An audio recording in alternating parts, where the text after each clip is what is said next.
আজকে আমিও তৈরি করে ফেললাম কোরিয়ানদের মতো রেসিপি। তো হ্যালো এভরিওয়ান, আসসালামু আলাইকুম। কেমন আছেন সবাই? আশা করছি সবাই অনেক ভালো আছেন। আজকে আমি খুবই মজাদার, খুবই সুস্বাদু একটি রেসিপি শেয়ার করব। আর আলু দিয়ে যে এমন একটি রেসিপি তৈরি করা যায় সেটা আমি কখনোই ভাবিনি। তার রেসিপিটি দেখার জন্য ফুল ভিডিওটি দেখতে থাকুন। তো চলুন মূল রেসিপিতে চলে যাই। প্রথমে আমি একটা কড়াইতে পানি বসিয়ে দিয়েছি আর 4টা আলু আমি এরকম ছুলে কেটে নিয়ে সেদ্ধ করে নিয়েছি। দেখুন আলুটা সেদ্ধ হয়ে গেছে। এবার আমি আলুটা নামিয়ে নিব। নামিয়ে ঠান্ডা করে তারপরে এরকম একটা কুড়নি দিয়ে সুন্দর করে কুড়ে নিয়েছি, যাতে করে মিহি হয়ে যায়। আলুটা যত মিহি হবে ততই কিন্তু এই রেসিপিটা খেতে ভালো লাগবে। তাই একটু লবণ দিয়ে দিয়েছি আর একটু কর্নফ্লাওয়ার দিয়ে দিয়েছি, দিয়ে সুন্দর করে হাত দিয়ে মিক্সড করে নিব। এটাই হলো প্রধান কাজ এই রেসিপির। আমার আলুটা সুন্দর করে মেখে নেওয়া হয়ে গেছে। এবার আমি হাতে একটু রান্নার তেল দিয়ে দিব। এতে করে আলুটা হাতে লেগে যাবে না। এটা কিন্তু একদম সফট নরম, এ কারণে একটু তেল মেখে নিতে হবে। তারপরে এরকম একটা বোতলের সাহায্যে সুন্দর করে আমি পিঠার শেপ দিয়ে দিব। একদম মাশরুমের মতো দেখতে হয়। দেখুন বোতলের মুখে একটু তেল মাখিয়ে নেবেন, তাহলে লেগে যাবে না। এরকম করে প্রত্যেকটা আমি বানিয়ে নেব। একদম মাশরুমের মতো দেখতে হয়েছে।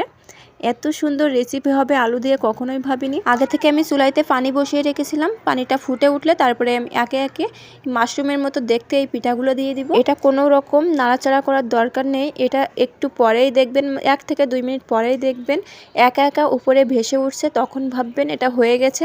তখন আলতোভাবে এরকম চাকনির সাহায্যে এগুলো উঠিয়ে নেবেন। বেশিক্ষণ রাখবেন না, আর নাড়াচাড়া করলে কিন্তু এগুলো ভেঙে যাবে। 1-2 মিনিট রেখে তারপরে নামিয়ে নেবেন। এইগুলো সব আমার হয়ে গেছে। এবার নামিয়ে নিয়েছি। এবার একটা কড়াই বসিয়ে দিয়েছি।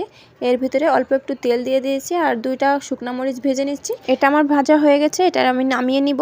এবার একই কড়াইতে আর একটু তেল দিয়ে দিব। দিয়ে বেশ খানিকটা রসুন আমি এরকম কুচি কুচি করে নিয়েছিলাম, সেটাই দিয়ে দিব। একটু লাল লাল করে ভেজে নিব। তারপরে যে শুকনো মরিচ 2টা আমি ভেজে রেখেছিলাম সেটা একটু গুঁড়া করে নিব।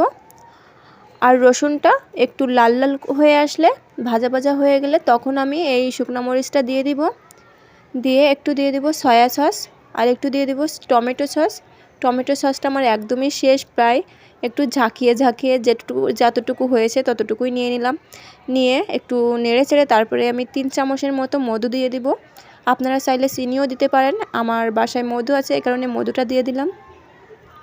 আর সামান্য একটু লবণ দিয়ে দিব। দিয়ে একটু নেড়ে চেড়ে তারপরে মাশরুমের মতো দেখতে এই পিঠাগুলো দিয়ে দিব। এই কাজটা একদম আলতোভাবে করবেন। এটা কিন্তু খুবই সফট, এই কারণে একটার সাথে একটা লেগে বা বেশি নাড়াচাড়া লাগলে এটা কিন্তু ভেঙে যেতে পারে, ডিজাইনগুলো নষ্ট হয়ে যেতে পারে।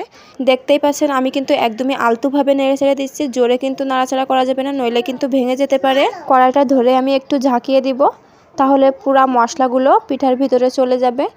এইভাবে একটু কিছুক্ষণ জাল করে তারপরে নামিয়ে নিতে হবে। পিঠাটা আমার একদমই কমপ্লিট। এটা কিন্তু দেখেই মনে হচ্ছে কতটা লোভনীয় হয়েছে। খেতে কিন্তু দুর্দান্ত মজার হয়েছে। এটা খেতে কিন্তু খুবই মজার, মুখে দিলেই একদম মিলিয়ে যাবে। খুবই সফট এই পিঠাটা। আলু দিয়ে যে এত সুন্দর পিঠা হবে কেউ ভাবতেই পারবেন না। আপনারা চাইলে একবার বাসায় ট্রাই করে দেখতে পারেন। আজকের মতো রেসিপিটি এখানেই শেষ করছি। ধন্যবাদ সবাইকে।